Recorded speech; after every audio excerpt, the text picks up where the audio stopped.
اچھا، جہاں تک والدین کے احترام کی بات ہے، آپ نے سینکڑوں مجلسوں سلسلے میں سنی ہوگی. میں چاہتا ہوں کچھ اور باتیں تو شاید تک آپ تک نہ پہنچی ہوں، میں اس دوسرے حوالے سے بات پیش کروں. بہت سارے نئے اینگلز ہوتے ہیں ایک ہی بات کو پہنچانے کے لیے، تو اثر ہوتا ہے اس بات کا. قرآن کریم میں جہاں والدین کے احترام کی بات ہے، ہم سوسائٹی میں دیکھتے ہیں ان کا جو کلچر ہے اس میں میں یہ نہیں کہوں گا کہ بے احترامی ہے والدین کے لیے، لیکن ایک کسٹم روٹین میں یہ ہے کہ جب بچے آہستہ آہستہ بڑے ہوتے ہیں اور جب وہ ٹین ایج کو کراس کرنے لگتے ہیں 17-18 سال کے، تو پھر وہ انڈیپینڈنٹ بھی ہو جاتے ہیں، جاب بھی کرنا شروع کر دیتے ہیں اور آہستہ آہستہ دے موو آؤٹ، وہ کہیں نہ کہیں اور پھر رہنا شروع کر دیتے ہیں، والدین کو چھوڑ دیتے ہیں.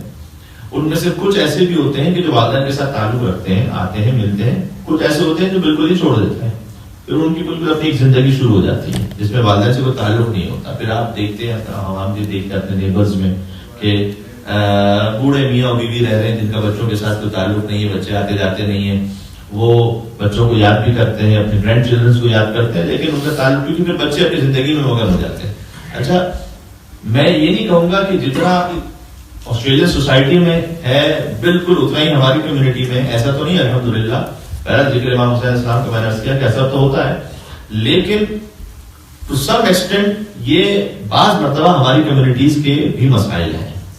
کہ مثال کے طور پر شیعہ فیملی، اب میں شیعہ فقط پاکستانی انڈین سب کانٹیننٹ سے نہیں کہہ رہا، ویسے ہی چاہے وہ لیبنیز ہو، عراقی ہو، کوئی بھی ہو، specially born brought up here, وہ آہستہ آہستہ پھر ان کی تھنکنگ بھی ویسی ہو جاتی ہے ان کے اسکول سسٹم میں رہتے ہوئے. پھر آہستہ آہستہ وہ بھی کوشش کرتے ہیں کہ کہیں اس طریقے سے بھائی والدین سے، میں بہت سلائن میں کہوں پر لیکن جان چھوٹ جائے اور اپنی پرائیویٹ لائف گزاریں، اپنی الگ زندگی گزاریں.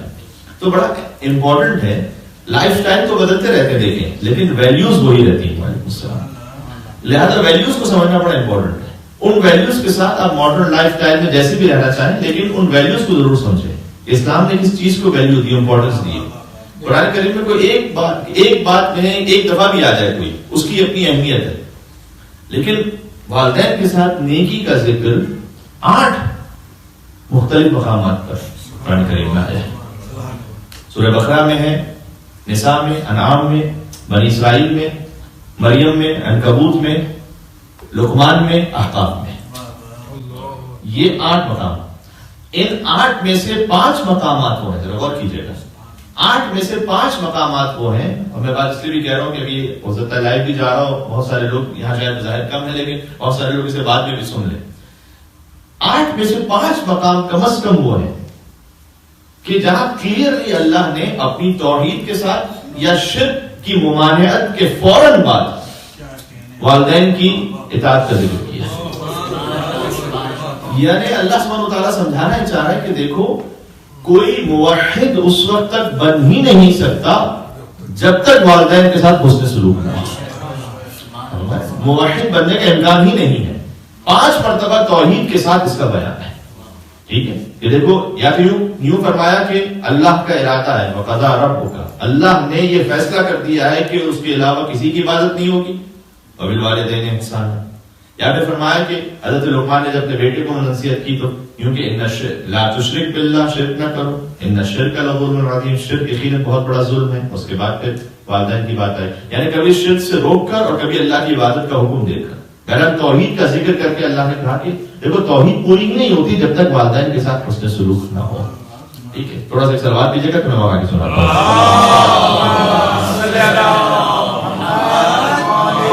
اچھا، اس میں جب قرآن کریم میں ایک بات 8 مرتبہ آئے، اس کا مطلب یہ نہیں ہے کہ 8 مرتبہ ہم یہ سمجھ لوں گے کہ شاید ایک ہی بات آ رہی ہے، ریپیٹیشن ہے بار بار. نہیں، کہیں نہ کہیں کوئی نیا پہلو ہے اس میں. اب میرے پاس اتنا وقت نہیں کہ میں 8 آیتوں کو الگ الگ پیش کروں اور ہر ایک کی مختلف پہلو عرض کروں.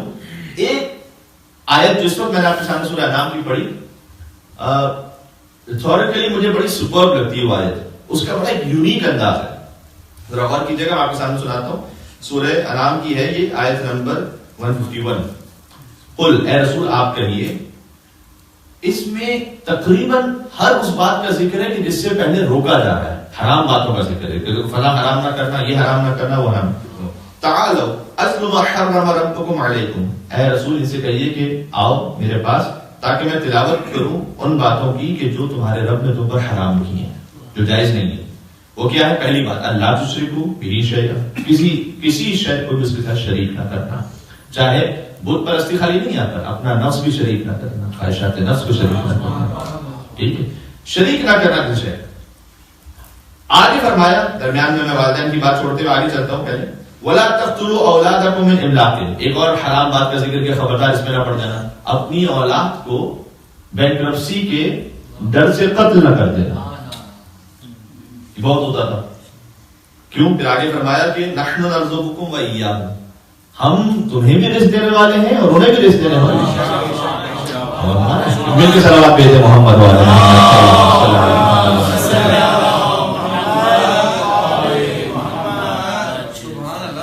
تو رزق کے ڈر سے انہیں قتل نہ کر دینا. پہلے زمانے میں قتل ہوتا تھا فزیکل، اس کے لیے تو یہ آیت ہے بڑی واضح کہ دیکھو قتل نہ کر دینا، ہم تمہیں بھی لیتے ہیں اسے بھی لیتے ہیں. آج اب سسٹم یہ ہو گیا کہ قتل فزیکل تو بہت کم اس طرح کے معاملات ہوں گے، لیکن ایمان کا قتل بہت کر دیتے ہیں. کس طرح سے؟ اپنی اولاد کو رزق ہی کی وجہ سے کہ اس کا رزق بڑھ جائے، اس کی آگے جاب اچھی ہو، اس کا فیوچر اچھا ہو، کسی ایسی جگہ بھیج دیا یا کسی ایسی جگہ رکھا جہاں اس کے لیے جان کا خطرہ نہیں تھا لیکن اس کی ایمان کا بہت بڑا خطرہ تھا. یہ بھی اس میں آ جائے گا. دیکھیں اب ہم نے ایک ایسی، ہمیں پتہ ہے کہ ایسی جگہ ہے کہ جہاں شاید اس کا بظاہر فیوچر تو بن جائے گا لیکن فیوچر بننے کے ساتھ ساتھ اس کا ایمان چلا جائے گا. تو جناب آپ ان سے پوچھیں کہ جناب آپ نے کو وہاں کیوں ایڈمیشن کروایا ہوا، آپ نے کیوں بھیجا ہوا ان کو وہاں پر؟ کہیں آگے ڈگری کی بڑی ویلیو اس کی، آگے یعنی اس کی جاب اچھی ہو جائے گی، اس کی پروفیشنل لائف بہت اچھی ہو جائے گی. لیکن پروفیشنل لائف اچھی ہونے کے بعد اس کے ایمان کا کیا ہوگا؟ آج اس زمانے میں والدین ہوتے تھے اپنی اولاد کو قتل کر دیتے تھے کہ ہمارے پاس رزق کم ہے. آج ہم خود پیسے دیتے ہیں، خرچہ کرتے ہیں، $1000 خرچ کرتے ہیں، لیکن یہ نہیں دیکھ رہے ہوتے کہ اس پورے پروسیس میں اس کے ایمان کو بچا پائیں گے یا نہیں بچا پائیں گے. تو پھر آپ یقین فرمائیے گا، پھر آپ خالی ٹیوشن فیس نہیں دے رہے، پھر آپ خالی کالج فیس نہیں بھر رہے، پھر جو آپ کے ہاتھ سے جا رہا ہے وہ چند $1000 نہیں ہے. اللہ نہ کرے پھر آگے کی جنریشن کے ایمان پہ سوال اٹھ رہا ہوں. لہٰذا تو حدیث میں بھی ہے کہ اگر تمہاری جان کو خطرہ ہے تو مال خرچ کر دو، جان بچا لو، اور اگر ایمان کو خطرہ ہے تو جان بھی دے دو اور ایمان بچا لو. ٹھیک ہے، لہٰذا جان چھوڑ کے تو فرمایا کہ وہ ایک پہلی بات کہی کہ اللہ سے شریک نہیں کرنا، دوسرا کہا کہ اپنی اولاد کو قتل نہ کرنا. لا تقربوا الفواحش، دیکھو خبردار شیملیسنس کی طرف نہ جانا. ٹھیک ہے، ما ظہر منها وما بطن، کچھ شیملیسنس، کچھ فواحش ایسے ہیں جو ظاہر ہیں، کچھ باطنی ہیں. جو ظاہر ہے اس کی ایک مثال ہمارے سامنے ابھی ہو چکی ہے کچھ مہینے پہلے، اب میں ڈیٹیل میں نہیں جانا چاہتا کہ ولا تقتلوا النفس التي حرم الله الا بالحق. اور یہ جو میں نے مثال آپ کو کہنے کی کوشش کی کہ کچھ مہینے پہلے ہو چکی ہے کہ وہ فواحش جو ظاہر بھی ہیں، جن پر ووٹنگ بھی کرواتے ہیں، ووٹنگ کروا کے اس کو ثابت کرتے ہیں کہ نہیں یہ ٹھیک بات ہے. قرآن نے کہا کہ وہ کچھ ظاہر ہے کچھ باطن ہے، اس کا خیر. ولا آگے فرمایا ولا تقربوا الفواحش ما ظهر منها وما بطن ولا تقتلوا النفس التي حرم الله الا بالحق، اور خبردار کسی نفس کو بھی قتل نہ کرنا. ٹھیک ہے، الا بالحق، مگر یہ کہ حق ثابت ہو، قصاص کی وجہ سے اسے قتل کیا جائے. اچھا اب کتنی باتوں سے منع کیا کہ دیکھو حرام، کیا حرام ہے؟ حرام ہے شرک کرنا، حرام ہے اپنی اولاد کو بینکرپسی کے ڈر سے قتل کرنا، حرام ہے شیملیسنس کی طرف جانا، حرام ہے کسی بھی نفس کو قتل کرنا. درمیان میں فرمایا وبالوالدین احسانا. کیا آپ کی لوجک کیا سوچے گا؟ اور والدین کے ساتھ احسان کرنا. اس آیت میں کیا رب بنتا ہے اس کا؟ شرک نہ کرنا، قتل نہ کرنا، بچوں کو قتل نہ کرنا، فوائد کی طرف نہ جانا، وبالوالدین احسانا. والدین کے ساتھ احسان کا مطلب بچے بیٹھے بیسٹ رہنا اپنے والدین کے ساتھ. کس چیز پہ بیسٹ؟ مطلق چھوڑا ہے، اوپن بات چیت کرنے میں بیسٹ، ان کے ساتھ سلوک کرنے میں بیسٹ رہنا، ان کو گفٹ دے رہے ہو اس میں بیسٹ کوشش کرنا، ان کے ساتھ محبت کے اظہار کر رہے ہو اس میں بیسٹ رہنا، ہر چیز میں بیسٹ رہنا، والدین کے ساتھ بیسٹ. اچھا یہاں علماء کرام نے لکھا ہے جہاں کہیں بھی دیکھیں والدین کے ساتھ بات ہے وہاں احسان کا لفظ آیا ہے. یا حسنا، سورہ عنکبوت میں کہا ووصینا الانسان بوالدیہ حسنا، احسان یا حسن کا لفظ آیا ہے.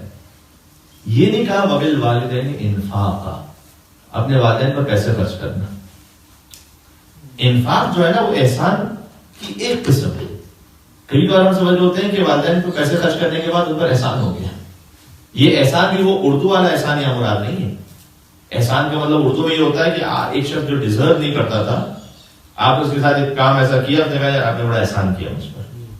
والدین کے ساتھ کیا ایسا کام ہو سکتا ہے کہ وہ نعوذ باللہ ڈیزرو نہ کرتے ہم کہیں کہ ہم احسان کر رہے ہیں. یہ احسان عربی والا ہے. احسان کا مطلب ہے سپرلیٹو, بیسٹ. یہ ہے یہاں احسان کا مطلب. والدین کے ساتھ بیسٹ رہنا اپنے ایٹیچیوڈ میں, ہر قسم کے ایٹیچیوڈ میں. ٹھیک ہے.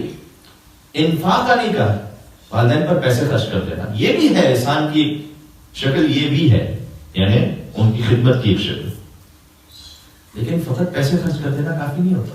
کبھی کبھار والدین کو کبھی کبھار پیسے نہیں چاہیے ہوتے, انہیں ہمارا وقت چاہیے ہوتا, انہیں تھوڑا سا ٹائم چاہیے ہوتا ہے. کتنے والدین ہمارے پاس یہاں بھی باہر اوورسیز بھی آتے ہیں, آپ بھی کہتے ہیں مثلا میرے فقط ایک میرے دل میں تڑپ ہے کہ میرا بیٹا ہے, آج کل وہ بیٹوں سے ہوتا ہے کہ بیٹیوں کی تو شادی ہو جاتی ہے, میرا بیٹا وہ ایک میرے ساتھ کچھ دیر بیٹھے بات کرے مجھ سے, خالی میرا دل بہل جائے. اچھا آپ ذرا غور فرمائیے کتنی مرتبہ ایسا ہوتا ہے کہ واقعی ایک بیٹا شاید کیونکہ جوانی میں ہوتا ہے وہ سوچ رہا ہوتا ہے کہ یار میری فریکوینسی ان سے میچ نہیں کرتی ہے, میں کیا بات کروں ان سے, انہیں آئی فون کا نہیں پتا ہے, انہیں فوٹی کا نہیں پتا ہے, ان سے کیا بات کروں میں. لیکن یہی فرمایا ہے قرآن کریم نے, یہ فرمایا کہ دیکھو ایک اور آیت میں جہاں آگے بات ہوئی ہے وہاں پر یہ فرمایا کہ رب ارحمہما کما ربیانی صغیرا, تم ان کے لیے دعا کرو کہ جیسے انہوں نے تمہیں بچپن میں تم پر رحم کیا تھا. یہ قرآن نے یاد دلایا ہے کہ اگر تم یہ دیکھنے لگو گے کہ ان کی فریکوینسی مجھ سے میچ کرتی ہے نہیں کرتی, تو ذرا یہ تو سوچو کہ جب تم بالکل چھوٹے تھے وہ کیا کر رہے تھے تمہارے ساتھ. وہ بھی اگر یہی سوچتے کہ یہ, تو پھر کیا ہوتا, تو پھر تو وہ بھی تمہارے ساتھ تمہیں تربیت نہ کرتے, تمہاری پرورش نہ کرتے. ٹھیک ہے. والدین نے مثال کے طور پر یعنی کہ ایک ایک چیز سے لے کر جب انسان خود جب اس مرحلے سے گزرتا ہے اس سے زیادہ محسوس کرتا ہے.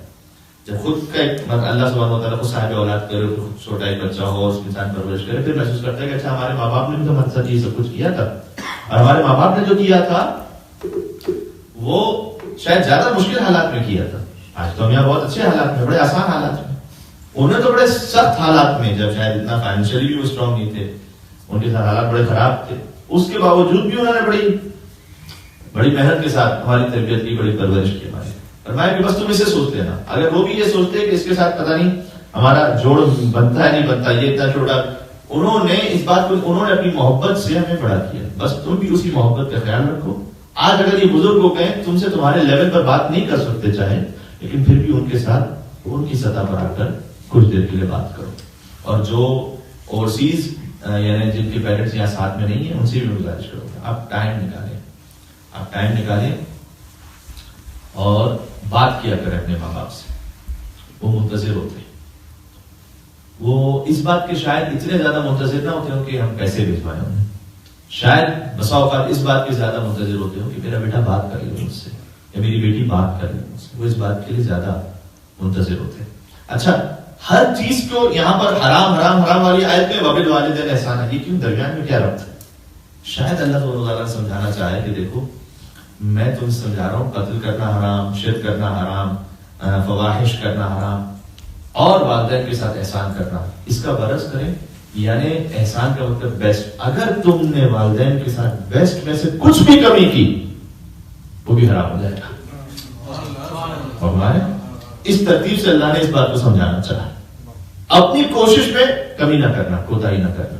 اور تقریباً بس شاید 1 منٹ رہ گیا سامنے میں چوتھے امام کے جملے سے بات ختم کروں گا کہ پہلے تو ایک بات یہ بھی سوچ لیں, کئی مرتبہ ہم یہ سوچ رہے ہوتے ہیں کہ ٹھیک ہے والدین کے ساتھ اس سے سلوک, انہوں نے میرے ساتھ یہ زیادتی کی ہے, وہ بھی معصوم نہیں ہے, کبھی وہ بھی زیادتی کر لیتے ہیں, کبھی وہ بھی غلط طریقے سے ڈانٹ دیتے ہیں, کبھی وہ بھی غلط طریقے سے بات کر سکتے ہیں, کیونکہ معصوم نہیں ہے وہ. لیکن یاد رکھیے گا یہ فارمولا, خدمت والدین اور اطاعت والدین, والدین کے ساتھ حسن سلوک, یہ بزنس نہیں ہے, ٹھیک ہے, یہ عبادت ہے. بزنس اور عبادت میں فرق کیا ہوتا ہے؟ بزنس میں ہوتا ہے کہ اگر کسی نے آپ کے ساتھ کوئی کوتاہی کی ہے اتنا ہی آپ اس کے پیسے کاٹ سکتے ہیں، ٹھیک ہے، حساب برابر کر دیا ہم نے، ٹھیک۔ بزنس میں جیسا اس نے کیا ویسے ہم نے کیا، ٹھیک ہے، لیکن یہ تجارت نہیں ہے، یہ عبادت ہے۔ ان سے ان کا الگ سوال ہے، ہم سے ہمارا اپنا الگ سوال ہے۔ ان سے الگ سوال ہے کہ تم نے کیسی تربیت کی تھی، کہاں کوتاہی کی، انہیں جواب دینا ہے۔ اس کی وجہ سے مجھ سے سوال ختم نہیں ہو جائے گا، مجھ سے اپنا سوال ہے کہ تم نے والدین کے ساتھ کیا کیا۔ تو تجارت نہ بنائے اسے، بلکہ عبادت کی نیت سے انجام دیں۔ اور چوتھے امام نے کیا فرمایا؟ ایک منٹ ہمارے پاس میں نے چاہتا تھا کہ میں چوتھے امام کے کلام سے بات ختم کروں۔ فرمایا اس آیت سے آگے کہ رب ارحمہما کما ربیانی صغیرا، یہ تو قرآن میں ہے کہ پروردگار ان پر تو ویسے ہی رحم فرما جیسے انہوں نے بچپن میں اس پر رحم فرمایا۔ آگے امام دعا فرماتے تھے کہ اجزیہما بالاحسان احسانا وبالسیئات غفرانا۔ انہوں نے بھی کبھی میرے ساتھ احسان کیا ہے، ہو سکتا ہے کبھی غلطیاں بھی کی ہیں، اگر جو انہوں نے احسان کیا اجزیہما بالاحسان احسانا، جو انہوں نے احسان کیا تو اپنی بارگاہ سے ان پر واپس احسان فرماتے ہیں۔ وبالسیئات غفرانا، اگر ان سے کوئی کوتاہیاں ہوئی ہیں تو بھی مجھے شکایت نہیں، غفرانا اس کی جزا یہ عطا فرما کہ ان کی مغفرت فرماتے ہیں۔ تو احسان کو احسان اور کوتاہی کو مغفرت، یہ امام نے ہمیں سکھلایا ہے۔ لہذا اپنی یہاں اس کلچر میں رہتے ہوئے اپنی ویلیوز کو یاد رکھیں، اپنے ٹریڈیشنز کو یاد رکھیں، اللہ سبحانہ وتعالیٰ کے احکام کو یاد رکھیں، کوشش کریں والدین کے ساتھ۔ اس میں بہت ساری باتیں ہو سکتی ہیں، شاید کہ میں نیکسٹ ویک پیش کروں، اور شاید اس طرح کہ نیکسٹ ویک یہ بھی موضوع بناؤں کہ والدین کی بھی کیا کیا ڈیوٹیز بنتی ہیں، تاکہ دونوں طرف سے بات ہو سکے، والدین کی بھی اپنی اولاد کے اعتبار سے کیا ڈیوٹیز بنتی ہیں۔ اللہ سب کو توفیق عنایت فرمائے۔ رب کے محمد والے محمد علیہ السلام شب جمعہ شروع ہو چکی ہے، اے پاک پروردگار جن کے والدین مرحوم ہو چکے ہیں ان کی مغفرت فرما، ان کے درجات کو بلند فرما۔ روایات میں ہے کہ مرحوم والدین شب جمعہ سوال کرتے ہیں اور آ کے کہتے ہیں اپنی اولاد سے کہ ہم تو گزر گئے، ہمارا نامہ اعمال بند ہو گیا ہے، لیکن تو زندہ ہے، ہم تو کہتے ہیں کہ نہ کوئی نیکی بڑھا سکتے ہیں نہ کوئی گناہ گھٹا سکتے ہیں، تو زندہ ہے، تو ہمارے لیے کوئی نیک عمل کر لے، بہترین نیک عمل ان کے لیے دعائے مغفرت ہو سکتی ہے۔ اے پاک پروردگار ان کی گناہ کبیرہ صغیرہ ہم نہیں جانتے لیکن تو جانتا ہے، اگر کوئی ہے تو ان کی مغفرت فرما دے، اور ہم انہیں یہ ہدیہ کرتے ہیں مل کر آل محمد علیہ السلام پر صلوات بھیجیں اور اپنے والدین کی ارواح کو، اور جو زندہ ہے انہیں بھی ہدیہ کیجیے گا، مل کے صلوات بھیجیے گا۔